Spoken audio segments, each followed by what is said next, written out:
Судир меѓу власта и опозицијата околу измените на законот за влада со кој се предвидува укинување на техничката.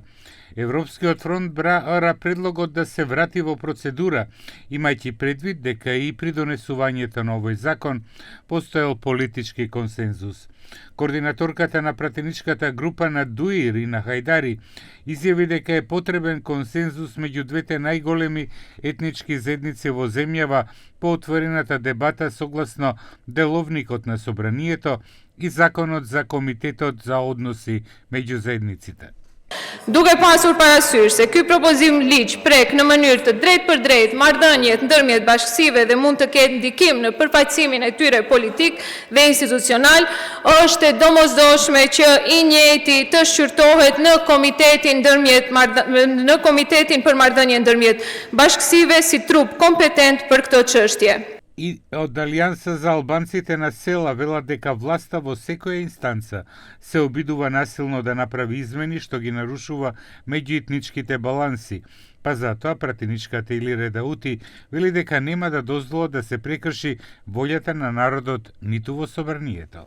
Unë mendoj që në këtë rrafsh duhet të zhvillohet debati dhe asesi duhet të jetë temë e diskutimit largimi I qeverisë teknike, përsa kohë sigurisht që nuk kanë ndryshuar rrethanat, përsa kohë që ka tentim në mënyrë të dhunshme të merren vendime edhe në këtë institucion dhe përsa kohë që shqiptarët dhe qytetarët e këtij shteti nuk ndihen të përfaqësuar. Со забрзана постапка и без консултација со опозицијските партии, владата поднела предлог закон за измените на законот за влада со кој се укинува техничката, изјави Јована Тренчевска од пратеничката група на СДСМ, кој се против овој предлог. Техничката влада е механизам кој може да обезбеди минимални услови за фери демократски избори. Техничката влада не е привилегија на опозицијата, тоа е законска и демократска обврска до создавање на услови во општеството.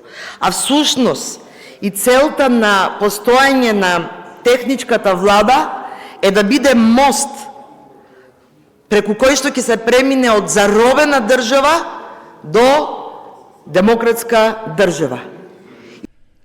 Од друга страна, представници на владата нагласија дека земјата има капацитет да организира избори и без овој механизам, оценувајќи ја промената како неопходен реформски чекор и дел од законската агенда.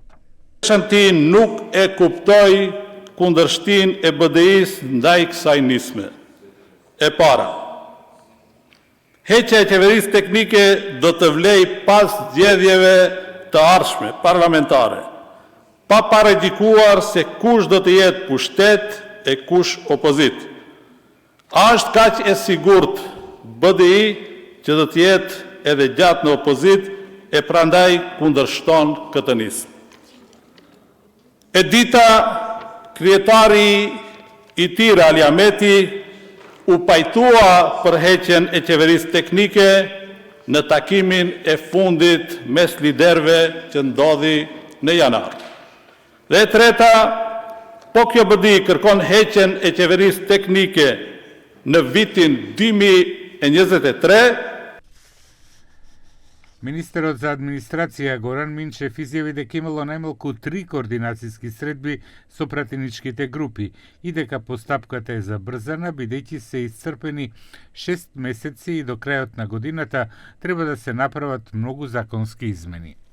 Ставот на владата беше веднаш да се укине оваа пржинска влада, затоа што верувам дека е заеднички став на сите политички субјекти, дека можеме да кажеме дека Македонија има капацитет и државотворност сама да организира избори, а не вакво нешто кое што е наметното решение за да бидат демократски и слободни изборите.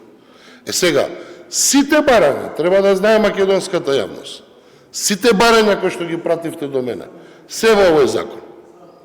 Техничката влада инако е решение од договорот од Пржинов од 2015-та за излез од тогашната политичка криза. Со него се предвидува 100 дена пред избори да се формира техничка влада во која во одредени министерства влегуваат кадри од опозицијата, со цел обезбедување фери демократски избори.